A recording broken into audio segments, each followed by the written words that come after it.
So good evening, good afternoon. Welcome to the fourth session of 5 now.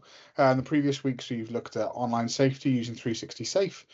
We've also looked at an introduction to artificial intelligence, what it is, what it isn't. We've also considered then guidance development for our school.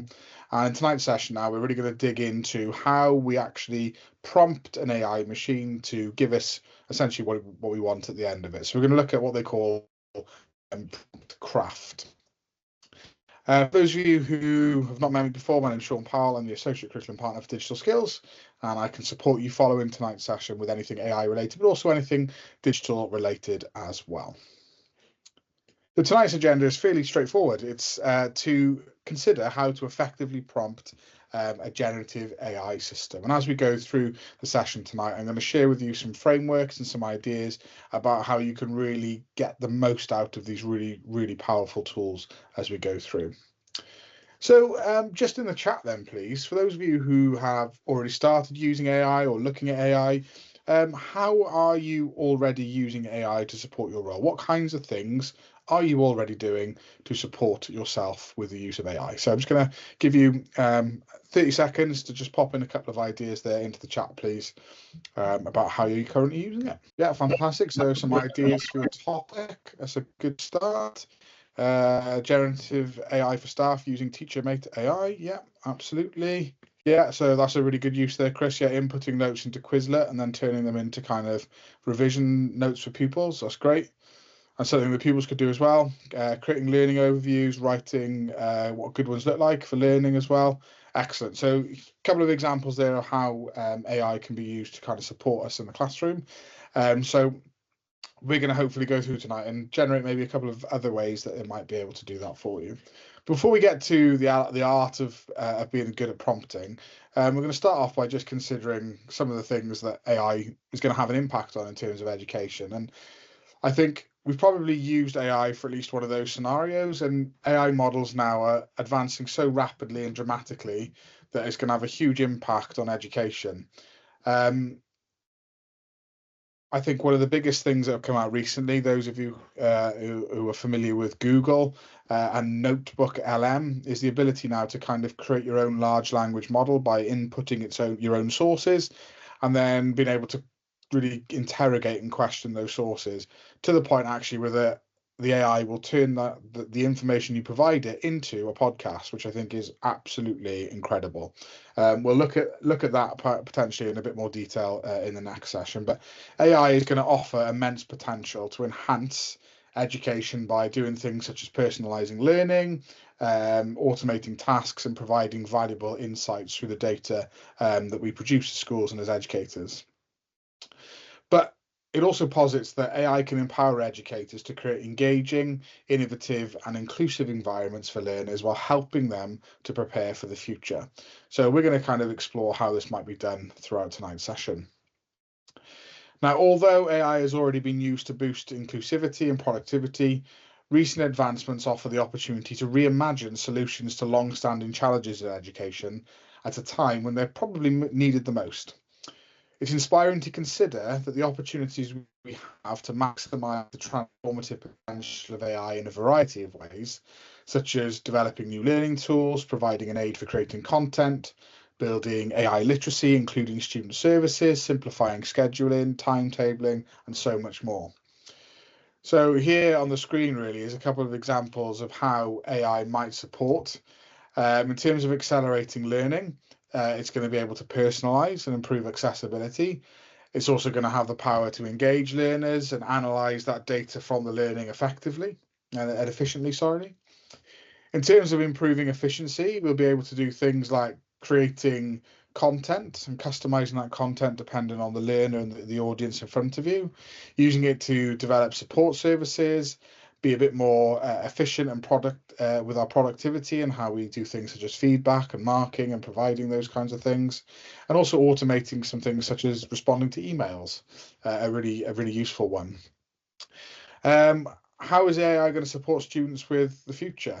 Well, it's going to help build AI literacy for all, and it's going to help equip students with the skills that they're going to need for those roles and those jobs that they haven't yet come by.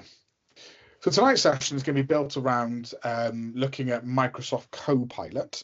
And whilst there are a number of different tools out there, Copilot is the one that you can access using your Hub login. And when you use your Hub login, the data that you share within that environment is safe and is protected. So that's why we're going to use Copilot. Tonight, you might be in school and you might want to try one of these things. So Copilot will be the one. If you try using Chat or Gemini, potentially it'll stop you from doing that. But Copilot should work. So why is Copilot then one of the better tools out there? Well, it can search results from across the web, pulls across the web database to be able to find that information for you. It can summarize responses to the prompt's specific questions and needs. It provides link to the content sources, and I really like that about Copilot, and we'll see that as we go through that. It gives you answers, it also then provides you with a link to where they got that information from. So you as an educator or as a professional can go and verify that that information is actually correct. And it can also be creative. So if you're on a Windows device now, this logo here in the middle, the Copilot logo, might appear in the bottom right-hand corner of your device and have like the word pre written on it. But we can also access it in a number of ways, which I'll share with you in a second. What it will also do is provide you the opportunity to ask follow-up questions to any responses that it provides to you. So you can ask it things such as, can you explain that in simpler terms? Can you give me more options? Can you suggest more creative ways of doing things? Can you give me 5 or 10 different ways of doing that? So you can have almost a conversation with the chatbot that is in front of you. So there are a number of different ways that you can access Copilot, and here they are on the screen for you. You can use the web browser and you can go to copilot.microsoft.com, which is what we're going to do in a second. I just mentioned you might have it in Microsoft Edge if you use Edge as your browser. You can get an app on Copilot on your smartphone for Copilot as well. You can access it using your Windows device and also by going to bing.com/chat. So a number of different ways you can get to it. And if you log in with your Hub account, all of the things that you do will save depending on what device you're using on. It'll be able to be accessed in a number of different places also. So whilst Copilot will keep a history of your conversations, your personal data is only used and needed, but not retained no longer than necessary, because this was built with privacy in mind. So if you are signed in with your Hub account, you are able to manage the data collected by Copilot. For example, you can delete the product and service usage data associated with a given day, or you can delete any conversations that you've had historically with the chatbot as well. So as you can see there on the screen, the searches are not linked to individual user accounts. The prompts and responses are not saved. The chat data is not used to train any LLM or large language model, and no one at Microsoft can view or see your data. So just to emphasize one more time, that if you're going to access one of these chatbots and you want to ensure that your privacy, your data is safe, and the information you're feeding it is safe, going through your Hub login to Copilot is the safest possible way of doing it at this present time. Now, as we go through and we engage with these AI tools this evening, the key thing to remember and to note is that AI can make mistakes. It's not always going to be correct. So it's really, really important that you use your expertise and judgment. If something smells fishy or you're not quite sure, you don't think that's quite right, please do go and verify that information. Double check your facts and the link sources that it's provided. Report any inappropriate or inaccurate content. There's a lot of work going on at the moment around bias in AI. So it's important that we provide any information back to the systems and to the teams if you do see any bias or anything that's inappropriate or inaccurate as well. And there you go, that was the last of the 3. So just a bit of an introduction on it. But as I said, really, really important that when we're doing this in a safe environment. So we're going to do that through that Copilot scene in a second. So tonight is all about developing Promptcraft. So this is almost like a word that's kind of come to the fore recently. And it's basically the skill of being able to ask artificial intelligence or generative AI the right questions in order to get the response that you need. And this is a really, really important skill, because whilst you can access websites where there are templates that you can fill in, as an example, Teachmate or Magic School, or there's a couple of others, they're not always going to give you exactly what you want. So being able to ask the right questions and have the right conversation with AI is a really, really important skill that we need to be able to use effectively as we move on now over the coming years. So what really makes a good prompt? So these kind of three things, the why, the what, and the how, can really affect how you engineer your prompt. So the way you prompt a large language model will affect its outputs. So you need to consider the words that you use, the order in which you put those words in your sentences, the way you request them, the way the request is made. And the more you think about that and consider that, the more that can impact the output that you get at the end. So you need to be really, really clear when you're talking to and asking the questions to the AI tools exactly what you want. This is almost like a computational thinking skill in a way that we would teach to learners. We don't tell the coding device or the coding system exactly what you want it to do. It's not going to do what you want it to do. So you've got to be really clear and concise with what you ask. In terms of the what, then, the right prompting will lead to a better output. So we're going to look at things tonight, such as priming your chatbot by giving it a role. We're going to look at giving it examples, phrasing things correctly, and then how you actually then interact with that prompt following your initial prompt process.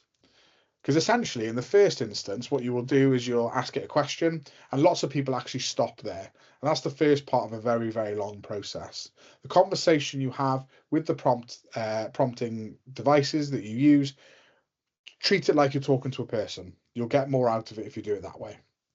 And then we're going to use a prompt framework tonight, a bit like the 5S model or PrEP, to help us kind of experiment with getting different AI outputs. So I had a little look online, and on the website aiforeducation.io by Amanda Bickerstaff, she talks about these top 5 mistakes that educators make with AI. So she says people use Gen AI like a search engine. So just very, very broad. What time does the train go? You know, very, very simple questions, doesn't get the best answer.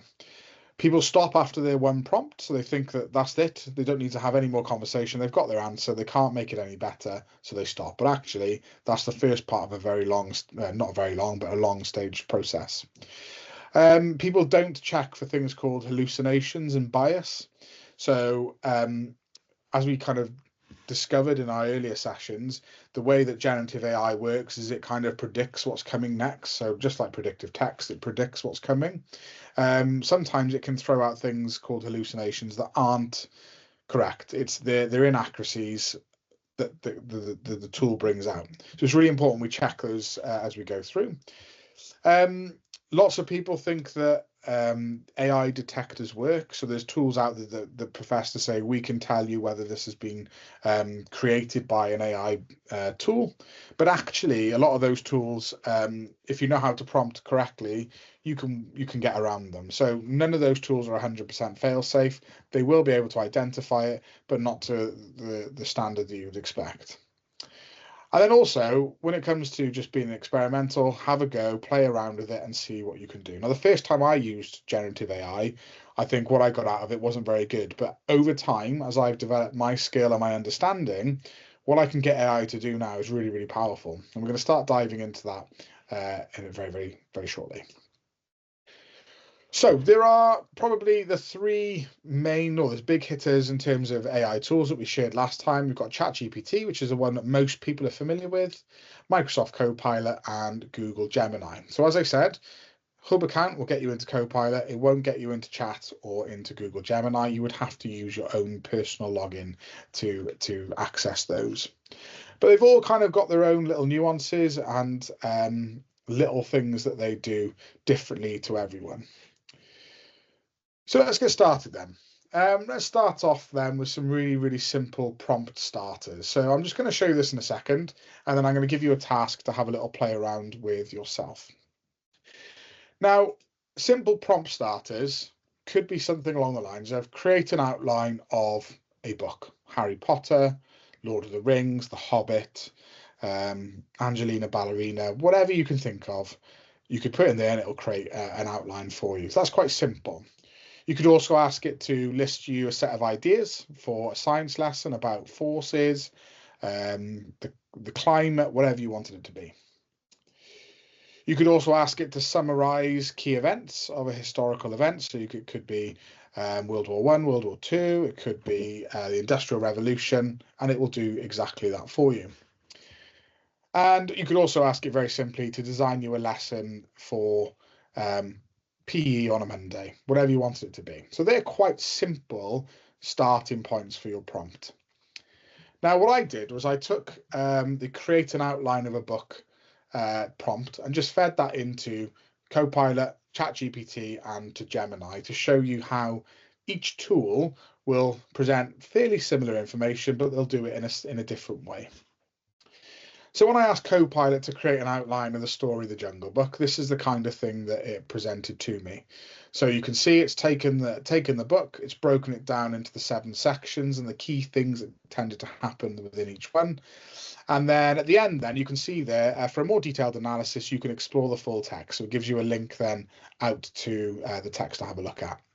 The other thing it did as well is it provided me with some images, and those images then were linked to the different sections on Copilot. Similarly, in ChatGPT, just to mention as well, then there's the links at the bottom. So you can see this is where all the information came from. If I wanted to find out more, I could simply click on one of those links and it will take me out to that site to verify the information that Copilot has shared with me. Similarly then, ChatGPT, I popped in the same prompt, create an outline of the story, The Jungle Book, and it's given me here then 7 sections again. But this time it's just given me the bullet points A, B, and C, no images and no links to where it got that information from.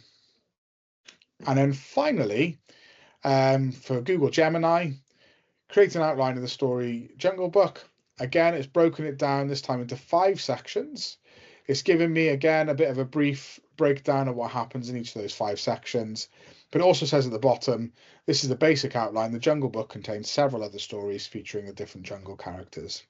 So you can see the 3 different chatbots provide you with similar information, but it's presented slightly differently.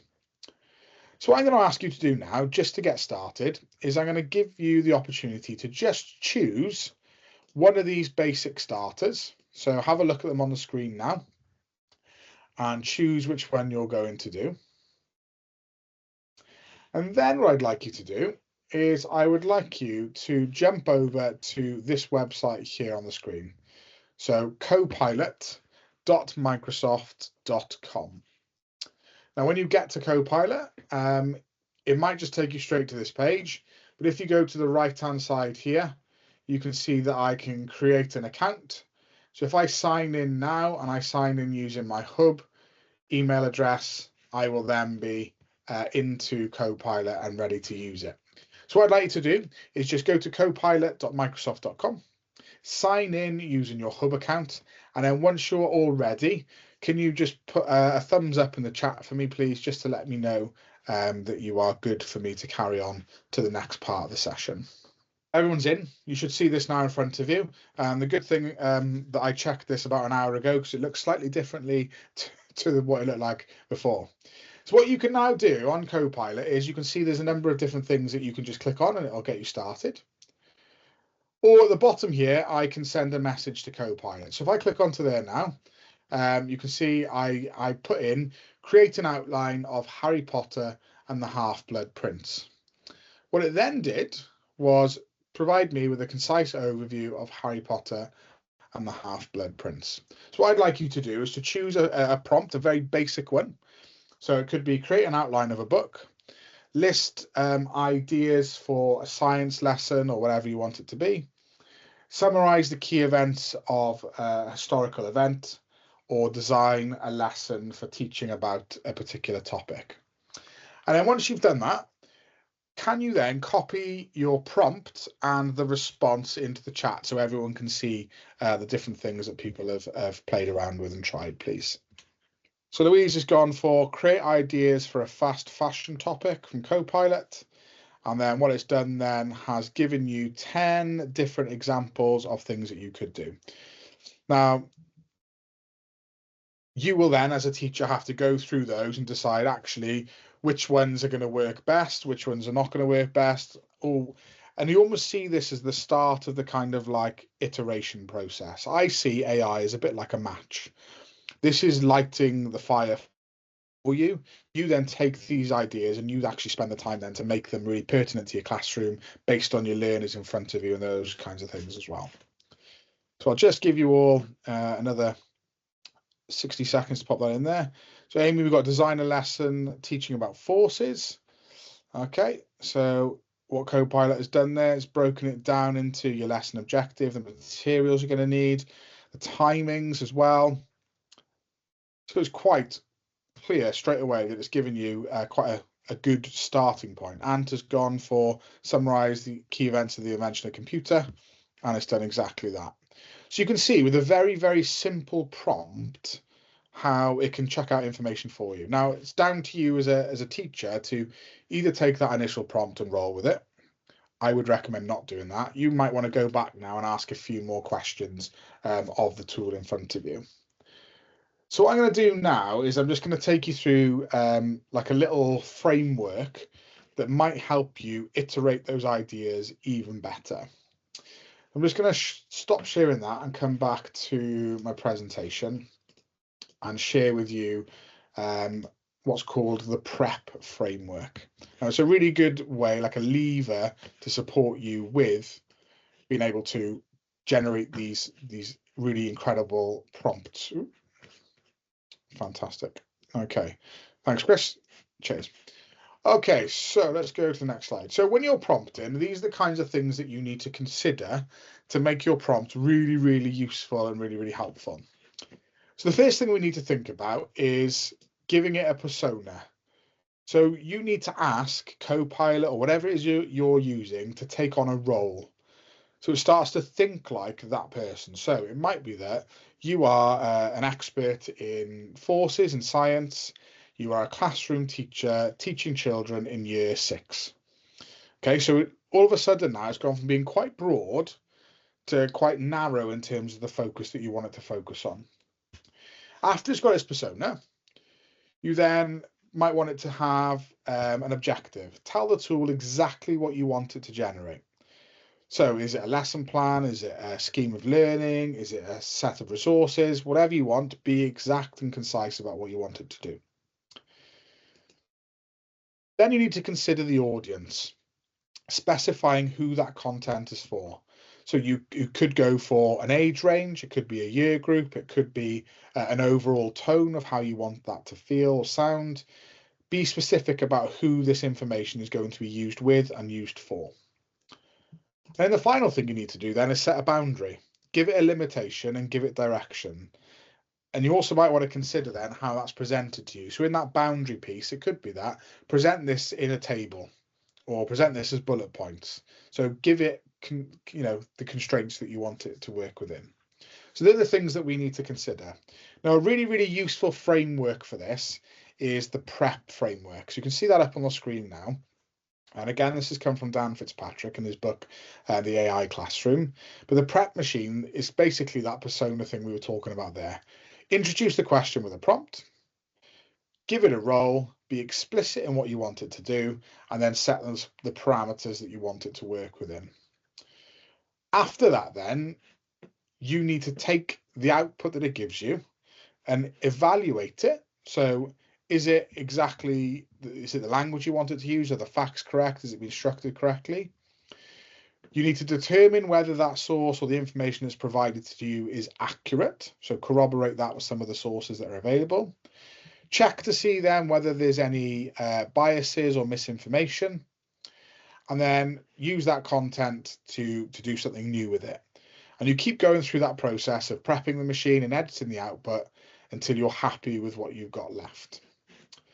So what does that look like in practice? Well, I could do exactly this. So my prompt could be taking the overview of the Jungle Book again, create me an overview of the story, The Jungle Book. The role then is that you are a primary school teacher working with a group of year 6 children in Wales. So I've been specific about who it is and who they are working with, and specifically in our context, where they're working, because it will be very different in Wales to it will be in England, Scotland, and so on and so forth. Then I'm going to ask it to be explicit. I want it to create an overview of the story that is no more than 250 words. So it might be that I'm creating this resource to share with pupils to read. So I'm being really clear about how many words I want it to be. I could be even more clear if I wanted to and give it a kind of like a reading age if I wanted to as well. Oh, there you go. Sorry, on the last one. In the parameters then, I'm asking it to write an overview with the mind of a child of a reading age of 10 years old using British English. And that's sometimes quite key because with these tools, you often get American English chucked out. So British English have been quite clear. And then at the end, I'd like it to include questions that I could ask the learners that develops higher order thinking. And then what I can do, and what I did, was I put that into Copilot, and then this is what it gave me. So you can see now it's a lot more clear than the overview I had originally of the Jungle Book. I've got my 250 words overview by here. And then I've got my questions that develop higher order thinking skills at the end. Now that might not be perfect. I might need to go back and ask it more questions or say, oh, I don't like that bit. Can we change this? But it's much better and much more detailed than it was the first time around. So what I'd like you to do now is I'd like you to go back to Copilot and I'd like you to go through that process with your initial prompt. So if you chose as an example, let's go to the chat here. So if I take Amy's lesson there, so design a lesson teaching about forces, how can I now use the prep machine to make that lesson more specific to the needs that I'm looking for? So can I ask it to be a teacher or an expert in science and forces? Can I give it a year group to focus on? Can I be explicit about what I want it to do? So if I pop the prep framework back up on the screen there for you, so that prompt, role, your explicit instructions and your parameters, take 2 minutes now to iterate your initial prompt. So take it, feed it through this machine, write a much longer prompt on your Copilot dashboard, and then copy and paste that into the chat with your response as well. So I'll just give you 2 minutes to have a little play around with that. Yeah, let's design a fun and engaging lesson plan that introduces Year 5 students in Wales to the concept of forces through an interactive investigation. Amazing, yeah. So giving it a bit more detail in terms of what you want it to do and what it's going to provide at the end. Fantastic. Chris, then create an introduction lesson on acids and alkalis. You're a Key Stage 3 teacher to a Year 7 class in Wales. It needs to cover the key scientific points as well as including a skill from the literacy or numeracy skill frameworks. Love that. So that's really specific in terms of, yes, let's cover the content, but let's develop some skills as well. The lesson should be 50 minutes long, so you've given it that time parameter, brilliant, and be suitable within a science lab for a Year 7 class with no prior experience. Fantastic. So Chris, I'm going to assume, if I'm right in saying you're a science teacher, so what it's provided to you, Chris, is that kind of, would you say that's pretty good? Do you have to iterate that, or is it something that's pretty good to go? And feel free to unmute and just respond to that. You don't have to type it in the chat.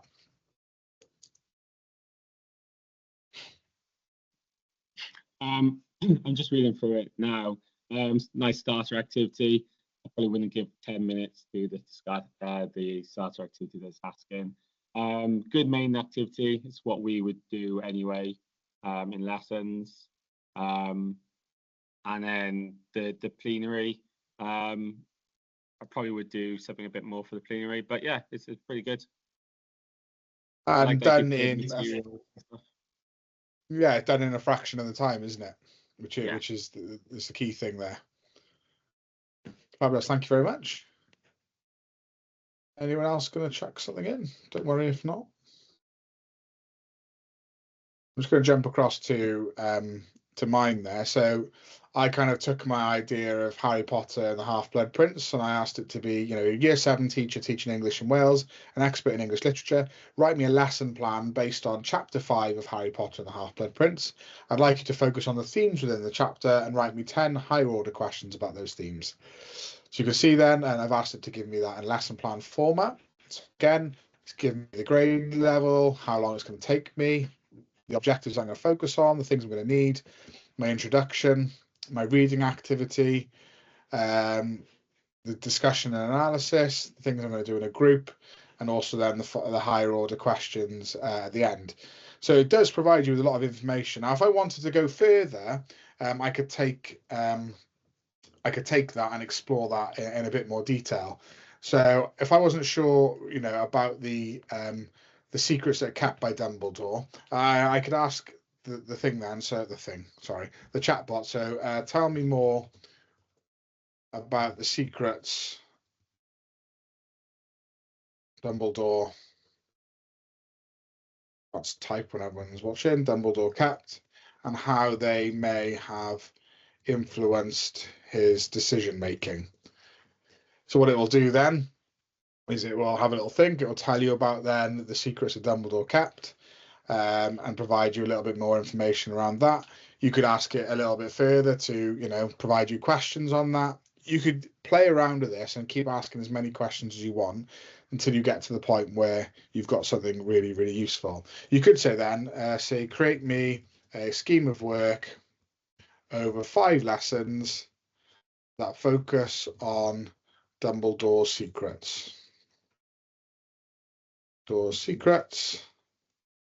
Provide me this in table form. So this time I've just given it a bit more of a parameter, and then you can see then how it will track out that for me in a bit more detail.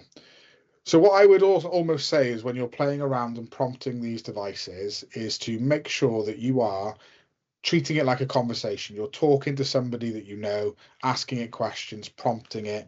Use it as almost like your assistant. It's there to support you with really understanding the content that has been provided to you. So just some examples then, just to take you through then kind of step by step and to reiterate the importance of prompting in a particular way.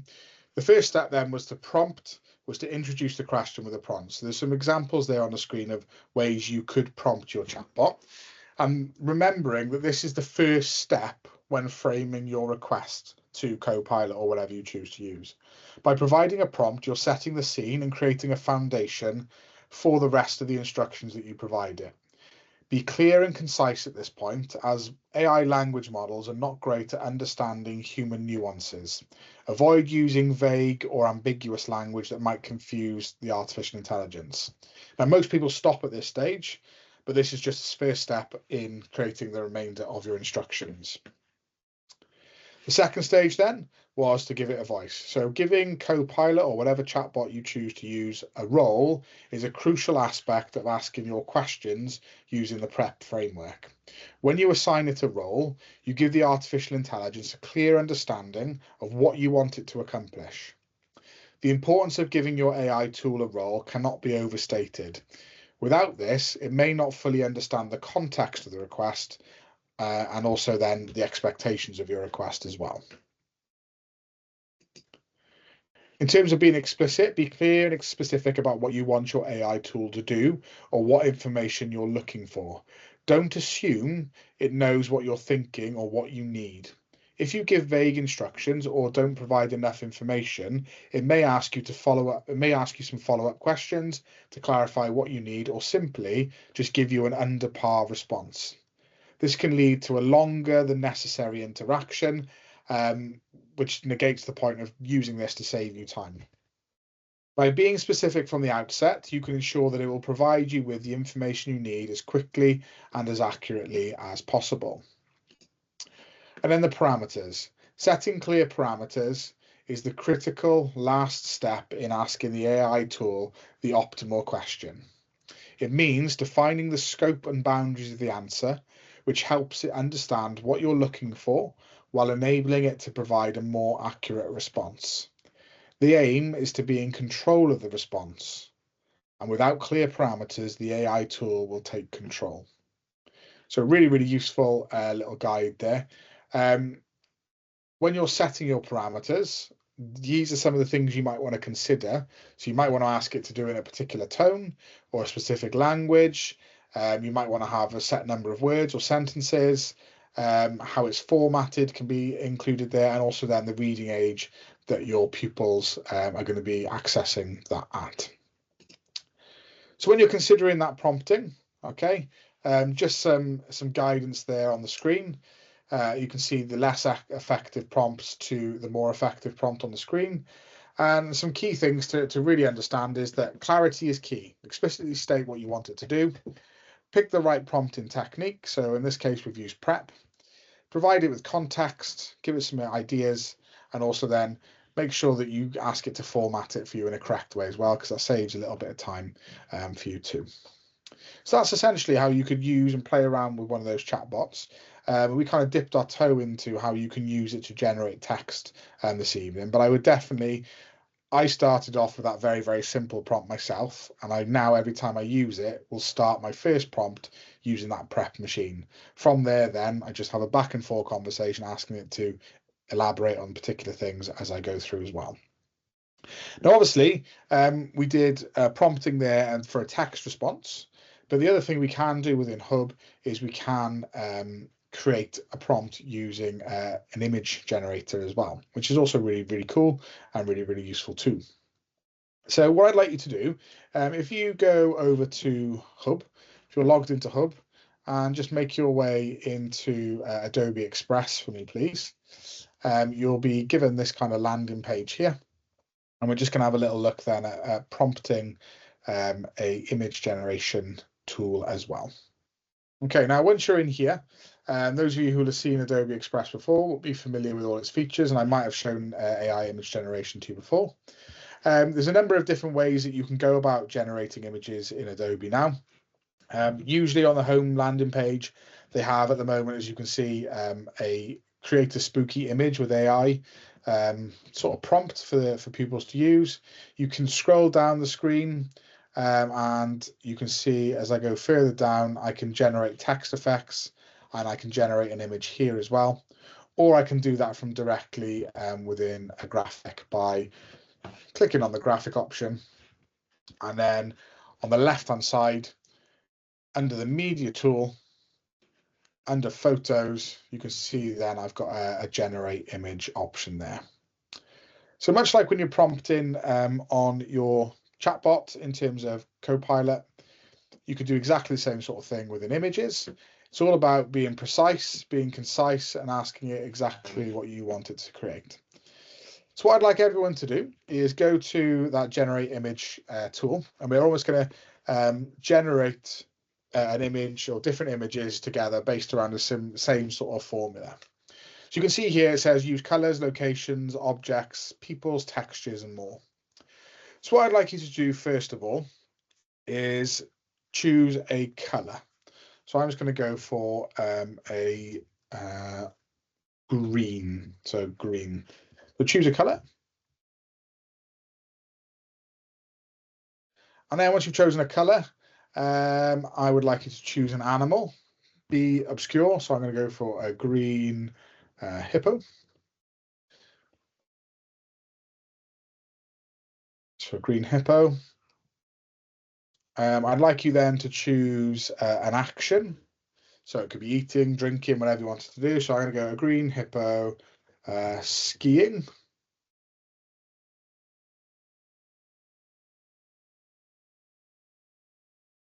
Once you've chosen your action, give it a location. So I'm going to go green hippo skiing down a chocolate covered volcano. Who knows? It could be obscure. And then once you've chosen a setting for it, let's put a feeling on there. Feeling scared. Now, again, I could use as many words as I want for this. Now, what I really like about this image generation is that what you can do as a learner is you can pop in your prompt. You can then check your prompt by generating an image. If your image isn't the exact image that you wanted it to be, then they have to go back and change what they put in the prompt in the first place. Now, once they're happy with that, they can then go down the left-hand side here. They can choose how they want that image to look. So I'm just going to go for a graphic. I can play around then with a different style that I want it to use. So I'm just going to go for chaotic style for now. And when I'm happy, I'm going to click generate. So what it will do, those of you who've seen this or used this before, it will generate then for you 4 different images that you can play around with. So you can see here then, I've got my 4 images down the left-hand side. So I can choose whichever one I want, and then I can play around with that on the screen there. So what I'd like everyone to do is, once you've created your image, can you copy your image and pop it in the chat for everyone to see? It'd be good to see the different things. And if you want to pop your prompt in as well, please do. But basically, there's an image that comes up on the screen on the left. And what you have to do then is to write a prompt for that image. So it could be a blue whale that is swimming in the sea with a large number of rainbow objects around. Now that's a really, really poor prompt, but I can create my image then, and what it will do is it will give you a score based on how well your prompt is in comparison to the image that's been generated. So it's really, really cool for like warm-ups. You can see my image isn't quite as good. 50%, it's not bad, it could be worse, but it gives you a score. So it's quite a nice way of developing like a literacy warm-up, like Richard said there, developing writing skills, but also developing their prompting skills as well. So that's twinpix.ai. And again, something I've seen very recently that's quite a cool little tool to be using. So just again to show you the what we did, we kind of chose a color, chose an animal, feeling an emotion. So this is what I did in the past. Look at my Blue Peter one, a happy pink kangaroo swimming in the sunset, and then you guys had a go at that as well. So why these skills are important, I think, this is something we're probably all very much aware of, that AI skills are on the rise. Employers are looking for AI skills, and AI will take people's jobs. It won't take your job. It'll just take the job of the person who's not able to use it. So really, really important to have a go at developing these skills of prompting. And this was something that I saw on LinkedIn that I thought was quite relevant. And this isn't me saying don't use TeachMate or Magic School, because they're really, really good tools. But being able to develop your own prompts is going to be a lot more sustainable in the long term, because you can iterate it and use it the way that you would like it to as well. So after today's session, what could you do next? Well, you could go and explore some prompt libraries. So on the screen there, aiforeducation.io/prompt library. There are a number of different pre-made prompts there that you can copy and paste into things like Copilot that can help you on your journey. But it's worth having a look at that just to get some ideas about how you could use that. So that's aiforeducation.io/prompt-library. So hopefully over that session then, we've had the opportunity to consider how we effectively craft a prompt to get the most out of our generative AI system. As always, I would be much appreciated if you could please provide some feedback on tonight's session by just clicking on the blue link on the screen there, or scanning the QR code with your smart device.